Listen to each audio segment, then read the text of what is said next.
Morning, folks. Celtic briefing. It's Tuesday, the 24th of August, and we're going to try something a wee bit different today. Myself, Andy Bargh, Tony Haggerty, and Sean Martin. The news cycle is kind of being recycled, I suppose, guys. So to prevent us from going round in circles, we're just going to reminisce for a wee bit in what is an important week for Celtic with a European group stage on the line, with the final stage of the qualifying process against AZ Alkmaar. So what we're going to do is just have a wee look back at some of Celtic's more iconic or important qualifiers for European competition over the past wee while. There have been plenty of them. Nerves have been shredded. There have been happy moments too. And I think we'll go back to one of the more memorable ones to start off with, Tony, which was against Sparta Moscow in 2007, which went to penalties after a couple of 1-1 draws. That was some atmosphere, and Artur Boruc was the hero. What first comes to your mind when you look back at that? Boruc's penalty save obviously comes to mind, but also as well, Derek Riordan came on, and that was kind of Derek Riordan never really had much chance to shine at Celtic. But what a cool penalty he took that night. Just like stroked it away as if the most natural thing in the world. You know, and you could hear the collective, gasps of breath, the Celtic supporters taking a sharp intake during the penalty. It was just like, they would have been crestfallen had they lost that, but they felt confident, and Big Arthur just played to the gallery, you know what I mean? He was absolutely brilliant when he saved the penalty, and he did his wee stupid dance, I think, and Arthur just got it. Another one of those players that came in, a foreign player, but came in and from the get-go just got what it meant to play for the club, said all the right things, did all the right things, and then did a few crazy things as well, which endeared them to the Celtic supporters even more. But that was just one of those great nights where the noise just reached a crescendo, and the performance wasn't great. I think Pavlyuchenko scored, didn't he? He ended up signing for Tottenham, didn't he? Before he went to Spurs, yeah. Yeah, they're a right good side. So Celtic had to beat the top of their game to progress, and got the luck of the draw in penalties by virtue of having a decent goalkeeper who could save penalties. They had big Artem Zhuba on the bench. That's what I was going to say. I didn't know if a lot of people knew that. Yeah. So they also had Shiskin on the bench. For any golf fans out there, one of the finest courses in Scotland, Shiskin over in Arran, and also on the bench for Sparta Moscow. A fair old team Sparta Moscow had, and I think that over in Moscow, Paul Hartley, I hope I'm not getting my games mixed up here, scored it was Paul Hartley. A diving kind of header, which was very unlike him. I mean, not the tallest player, not the most goal-scoring player. I mean, it was normally set pieces that were his forte, wasn't it? Saying that, I mean, for Celtic, it wasn't necessarily a goal scorer, but I remember him scoring a good few for Hearts as well, just a few years before that. He tended to score a few. But for that, like the Boruc celebration, I seem to remember him trying to say, like, shh, like, calm down, as if that was going to work. Yeah. And Hartley's goal, they played in the Luzhniki, wasn't it? And was that not relayed? Because it was a synthetic surface, wasn't it? Yeah. There was all sorts of, saying that Celtic can't play in this kind of surface, and they went over there and they played really well. And Hartley's goal was just a cracker, if I remember, kind of diving header, wasn't it? Yeah. It was a very good goal, So, as you say, gave them a fighting chance bringing it back to Celtic Park, and the events unfolded as they did. Celtic never usually do it the easy way. There's never a cruise through to the group stages of anything. It's always an earth shedder, as you say. That one had everything as well, because obviously Celtic went ahead. Remember, I don't know if you remember, McDonald's goal was just like a total poacher's effort. Yeah. Like the ball broke to him, and he was the only one switched on and just stuck it away. The keeper never even really dived for it, I don't think. I think he just stuck it away. He was switched on. But then after that, Pavlyuchenko scored, I think, and then Venegura Hesselink missed a penalty. Yes. Later on, just before the end of extra time, I think, was it? Or was it first half extra time? An extra time anyway. But then he stepped up and rattled in a penalty into the top scratcher in a shootout. So that was some bottle from him as well. I think Nakamura missed his penalty in that shootout, I think. It was the first one. I think Nakamura tried to claim it crossed the line. Nah. I'm sure I was working at Fir Park and we had the radio on, that way. And so you're obviously in amongst the press pack, and trying not to go too daft or, but my insides were doing the moon's silent screaming, that way. It's like going to make you feel Going to make you feel quite old here, I think, Tony. I was 15. I was in my mate's house watching it after a game of Pro Evo. Yes. The Celtic guys in the top right or top left of your screen, wherever you're looking at. But no, as I was working, I remember being at a Motherwell game, so I was in for part. We were all downstairs in the room, and just kind of the radio was on, so just kind of listening intently. While the other guys were doing work, I was just something like that. That led to a good group stage, because Celtic got out of it, beat AC Milan, and ended up having a great tie against Barca in the last 16, where I think took the lead against Barca twice at Parkhead. That one Barry Robson scored header. Barry Robson, that's the one I was thinking. Jan scored as well, didn't he? Yeah, the first one, I'm sure. Yeah. Yeah. I think Messi actually scored once, maybe twice, at least once that night. He scored like a kind of drag back where he skinned a few defenders and stuck it across Boris in the far corner. The Milan game, that was the Dida game, wasn't it? Yeah. Mm-hmm. And the ban, and I remember they were talking about rescinding the result and banning Celtic and all that, and I think it was Graham Souness. It was actually in the Sky studio, and they said, "Would you think?" And he's like, banning them. He's like, stripping them of the 3 points. He says, "That's just over exuberance." He says, "Celtic will just beat AC Milan for the first time in their history." It's like, he says, you go up to Glasgow. He says, these two clubs are institutions. It's like, this means everything. He said, hey, we'll ban them for what? And Celtic are a very unlikely ally in Graham Souness that night in the Sky studio, because they were talking. I mean, that's the way they were talking, or Celtic will be in big bother. And Souness was like, big bother for what? What was happening here? He said, fans, he says, fine them by all means, he says, but stripping them of 3 points and banning them, he says, that's just ridiculous talk, He said, I remember watching the Dida incident and thinking, obviously, that's shouldn't be on the pitch and all that. But I do remember that Dida took about 10 strides before he decided that was actually worth going down for that. I think. And I think that's Souness pointed out as well. He's barely been touched. He's like, this is, and I think everybody kind of flashed back to, and I'll show my age here, the Rapid Vienna game in '84. When the bottle never went near the guy and he went down, and then Celtic ended up having to go to Old Trafford to replay and all that. But so I think people had that in the back of their minds. But as you say, Andy, the really successful group stage, and that calibre of team that Celtic were beating back then. So absolutely. Well, if you're tuned in, send in your comments and your memories of these sort of games gone by against Sparta Moscow, or the one that we're about to come on to now, which is Shakhter Karagandy, where Celtic didn't get a decent draw away from home as they did against Moscow. They fell to a shocking 2-0 defeat over in Kazakhstan, and then turned it round, Sean, with a 3-0 win at home. James Forrest scoring in the dying moments. Aye, that goal, it's for some reason, as much as it was a good finish, it's Anthony Stokes' kind of quick feet that sticks it for me for that goal. To set him up. I thought, considering the moment, considering time ticking away and all that, to have, I think the Americans call it ice in your veins and all that, to have the footwork in that moment, to then just lay it in a plate for him and stuff. It's that I remember. I actually watched it in Amsterdam from what I can remember. Oh, sorry, no, it was the first leg I watched in Amsterdam when they get beat with a Rangers supporting Palomine. I don't think he watched the second leg with me, so he must have known what was going to happen. But it's the Stokes footwork for me that sticks in the mind for that. I think they were just terrified to tackle him, Tony, because he was slaloming through 3 or 4 of them, and if he'd stuck out a leg, then he was down to pen. I think a big goal on that night was Chris Commons. I think he opened the scoring just before half time, didn't he? From 20 yards just outside the box, and a cracking goal. And I think that kind of set the tempo for the second half, where it was just an all-out onslaught. But as good as Celtic were the second half of that qualifier, they were absolutely rotten in the first leg. And Channel 5 showed that, and Sam Matterface and Clark Carlisle were the commentators, and they were just hopeless. I remember watching, thinking, know anything about Scottish football at all. The pairings, they were just talking absolute mince. And I think there was some kind of ritual before it that Shakhter Karagandy killed a sheep or something. Is that right? We've got a comment there. I'm just going to say that. Yeah, it does sound familiar. Yeah. Yeah. So it was completely and utterly bizarre, and it was just, Celtic.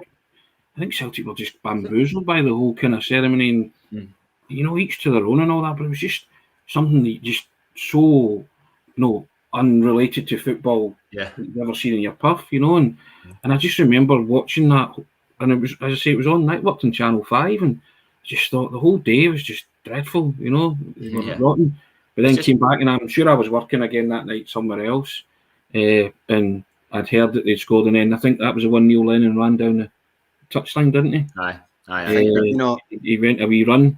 Tino said it was like the best moment of his career or something after that, his managerial career, which is maybe a wee bit hyperbolic, but he had the tracksuit on and was looking every inch the athlete, wasn't he, Neil Lennon, when he was running down there?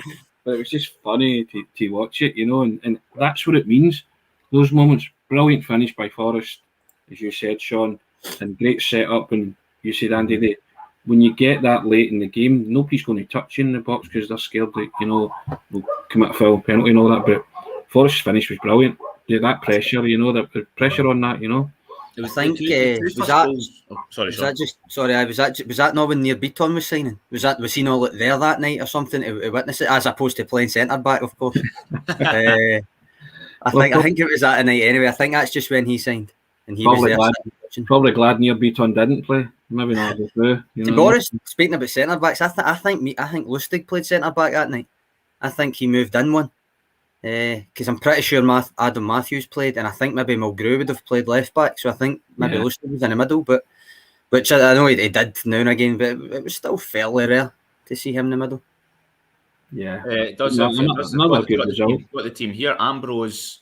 So the defence would have been Matthews, Ambrose, Mulgrew, and Lustig. Not sure in what order, but that's what it. I think Lustig was centre back. Matthews could have been left back, but the big I don't remember him playing left back that often, except famously the Barcelona game. Van Dijk came on in the 90th minute. That's not bad to see out a game. And in the 79th minute, Dirk Boerigter came off the bench. Remember him? Yeah, well. I thought he was going to be great, I must admit. I thought he had everything apart from fitness, basically. But apart from ability, sure. No, I thought he showed some glimpses when he was there, but never quite clicked. Celtic lived dangerously, though. I watched the highlights of this morning, and they hit, when it was 2-0 after Samaras scored at the start of the second half, they hit the bar from a long throw, and also Adam Matthews cleared one off the line as the game was getting towards the later stages, which if they had scored, Celtic would then have had to score 2 because the away goals rule was in effect at that point. So it was not exactly a foregone conclusion once Celtic got the second goal that they were just going to go on and win it. Speaking of that team, the much maligned Effie Ambrose, he's been involved in Celtic teams that got some cracking results. He was in the defence when they put out Barcelona or beat Barcelona. So people were is skewed. But he played. Do you remember the Juventus tie? He flew in earlier that morning or something, get put straight in the team, and then had a bit of a shocker. That's the game I remember that I think maybe perceptions turned a wee bit on him, which was unfair when you think of. He also was a shocker against Fenerbahce, didn't he? I think so. Aye. But you're not wrong though. It was actually quite good for a while, and he played his part in a good few memorable results. But it's a Juventus game that sticks in my mind for that. The perception maybe changed a wee bit unfairly again, as I say, because he just flew back in from an international that morning. I think it was. There would have been the Cup of Nations. I think he would have come back from. Yeah, was that not the one that Lennon said he would leave it up to Effie? Aye, but I don't like when managers say that because players are never going to say no, don't pick me. So and Effie said I'm fine. And within minutes they've discovered that he wasn't. Sometimes you need the manager to use put the player, take it out of the player's hands, if you know what I mean. Because the player, most players anyway, will not say, "Oh no, don't pick me. I'm not ready. I can't do it." I doubt they're going to say it to Neil Lennon either. I don't think he doesn't strike as the kind of player that would have said that. And I think they all would have known that, and he probably felt he couldn't have said no anyway. You should not be trusting the judgment of a man that went to Bamboo in his Celtic trackie after beating Barcelona and getting knocked back at the door. That's a first out. It was a FA or Neil. FA. Could have been either or. It certainly wasn't me. You know what I mean? We'll move on to the one that's freshest in the memory, I suppose, which was the Be'er Sheva game. And despite how we were saying the first leg panned out against Karagandy, this is probably the biggest nerve shredder, to be honest, because it was in Celtic's hands, and then all of a sudden, with more than half an hour of the game to play in Israel, they just needed one more goal to knock Celtic out. The first leg, though, if we want to have a wee chat about that was blistering. Tom Rogic and Griffith scored a couple.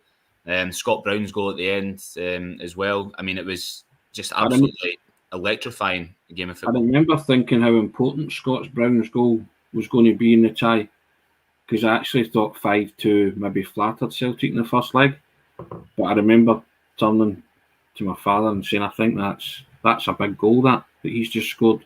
And the kind of roar that came from it, I think the Celtic fans realised that it would be a big goal as well, and it turned out to be. But the second leg they travelled away. They just, at that particular time, Celtic weren't very good on their travels, and I think Saidi Yanko put through his own net, didn't he? Craig Gordon saved a penalty as well.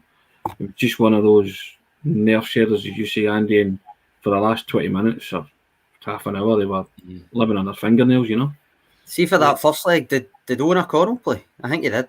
He did, aye. Aye, and then I think he came out for the second leg, but I'm pretty sure he played that first leg alongside probably Big Colo. Aye, and it's just... Well, it was a good front six, though, mind you, for Celtic that night. If you want to call it a front six, it was McGregor and Brown in midfield, Rogic in the number 10, Sinclair and Forrest wide, and then Griffiths, who was in good form up front, and Belly came off the bench. Scored a cracking free kick, Griffiths, that night, I think. Yeah. 3-0 to make it 3-0, I think. Yeah. I remember Be'er Sheva, because Celtic it was 3-0 at half time. Yeah. And Be'er Sheva, in an absolute flash, just around the hour mark, scored twice in the blink of an eye. And then all of a sudden, there was just that nervy atmosphere around Dembele. I'm sure it was Dembele scored the header from a corner, I think. And then that kind of gave a wee bit of breathing space, but there was still nerves because one more for them, and all of a sudden, it's a 1-goal deficit. They've got 3 away goals, and then Scott Brown's goal kind of really did it, not put it to bed, but it made it a bit more comfortable than probably, as you said, Tony, it seemed it was going to be. Yeah, I just remember thinking when Hapoel Be'er Sheva get the penalty as well, that I thought that, just give them the goal, because Craig Gordon never saves penalties, and just like a miracle, you're just, wow, he saved it. It was just like, wow, brilliant, and mass celebration. And you're thinking then that could be Celtic's night, regardless of how it's going. You see certain moments where you think that could be their night, and as it turned out that it was, Well, they were starting to build something. They missed the penalty at 0-0 though, Tony. So they didn't get thrown off their game really by that Be'er Sheva. It was an early penalty they missed, and then they went and scored 10 minutes later. It was 1-0 at half time. They scored their second at the very start of the second half. Sean, do you remember that being one of the most nervy qualifiers you've watched, given the way that it unfolded? Most Celtic qualifiers are nervy, to be honest. But I mean, to be honest, that second leg again, I keep saying this, but I think Lustig played right. I think he played centre back again in the second leg for some reason. But again, to be honest, that probably goes back to why Beaton ends up playing centre back, because they probably weren't prepared again. And Lustig, Larry, we'll shove him to centre back for the qualifiers and then see who we can get in and all that kind of thing. But anyway, I digress. Tony, something you mentioned there kind of struck a chord about Scott Brown scoring that extra goal, and not to shift it too negatively towards the AZ game, but although there's no away goal rules and stuff, do you think that for this AZ game, not having got that third goal just makes it so much more nervy on Thursday? Listen, AZ know that 2 goals are back in it, right? That's it. 2-0's always the precarious lead, as they say, I think a lot will depend on who scores first in this game. Yeah. And I actually think the way Ange will play, he'll probably say he's still out to score first and hopefully put it to bed, And even then, speaking to other people, and they were saying, even if Celtic did go 3-0 up in the tie, you still wouldn't be utterly convinced that was it finished, would you? Because you can still see them conceding. Whether they'll concede 3 is another matter. But you'd like to think that they've put themselves in a comfortable position, but it could have been a lot more comfortable with Eddie's chance at Celtic Park. And there's that lingering thing in your mind, isn't it? That it could be a big moment over the two ties, the two legs, So, but I think the way Ange might approach it is that I think he'll try and score first, won't he? So do I. Aye, that's what I think. Andy, you the same? You guys spoke about coming out the traps quickly and killing domestic teams off, very early. But I think they'll maybe try and adopt that in Holland on Thursday night and try and get an earliest, a goal in the first 20 minutes, and then you might see the kind of hold what they have type thing. It's as you say, it can all hinge in moments, and I think everybody knew at Celtic Park last week that was a big moment near the end, when that ball didn't go in, and you were thinking, you always turn and you think, hope that doesn't come back to haunt them. But I don't know, there's a confidence and a swagger about Celtic just now, and I think there's a confidence and a swagger about the supporters that they'll feel they can go to Holland and score. And maybe I think, more to than be one. honest, I do agree with you. I think the comment here actually sums it up. I was about to say, I think that they can't really afford not to go with an attacking philosophy, because I don't think they're really equipped to be sitting and holding it. No. I think that is asking for trouble. What I would be intrigued to see is, and I don't necessarily want to see this, but I'd be intrigued to see how it goes if it happens, is if they don't score an early goal, as in Celtic, if Celtic don't score an early goal, how they deal with being kind of nervy, maybe AZ coming on to them more, how they deal with that. It's maybe different from a domestic game where they've already got a 2-goal cushion anyway, so as long as AZ aren't scoring, it won't really worry them. But certainly in a domestic game, if they don't get an early goal and it goes longer and longer and longer without scoring, I'd be intrigued to just see how they deal with that. Obviously, Ange's tactics are kind of set up to try and penetrate low blocks and stuff domestically. I don't think AZ will be sitting like that. But I do agree that he will come out and go for the goal. I think that's just what he's going to do every game, really. I don't think that will change. But more than anything else, I think it would be asking for trouble to try and sit and defend what Celtic have got, given what they set up like just now. So when we did our points from the presser last week on this, I think he did say after the first leg, we will go there and play the same way as we did tonight. So I think we know what to expect. He's not going to go and try and defend for their lives. I mean, that's not, as you say, Sean, what this Celtic team is currently set up to do. So play to strengths rather than try and do the other thing. I totally agree, and also as well, I think also he just wants to see how they react to pressure. Next 2 games are pressure games for Celtic, right? Bottom line, they are a massive gauging of where you are, progress that you're making. And I think he's more or less saying to his players, right, this is why we're all here, to compete and play in these kind of games. Show me what you've got, because you're going to be under pressure in both of these games. But from what I've instilled into you in the way we play, we believe we can cope. And we also believe we can triumph and we can win. So go out there and do that. Let's see what you've got. The instructions and the style that he obviously wants them to play, and that they all know that he wants them to play, is fine. I mean, that's been working so far. But I'm intrigued to see if they stick with it, that they don't let it get on top of them if they are under the cosh and under pressure. Because at the end of that game, the first leg against AZ, when they were putting the pressure on, run about when Joe Hart went up to talk to him at the dugout, like a lot of people were saying they thought it was, can I hit it long, whatever. I don't think it was that. I think it was as much Ange reminding them what they're there to do, and if they do that, it will relieve the pressure. Because although he did go longer, he was trying to go longer and getting Edward to take it in and actually pass it about and then get up. Ralston won a corner, progressing it up the park and stuff, rather than just lumping it and hoping it doesn't come back to you. That's what I took from it anyway, that it was remember what you're actually there to do and try and stick with it even when the pressure's on, because that's the key thing.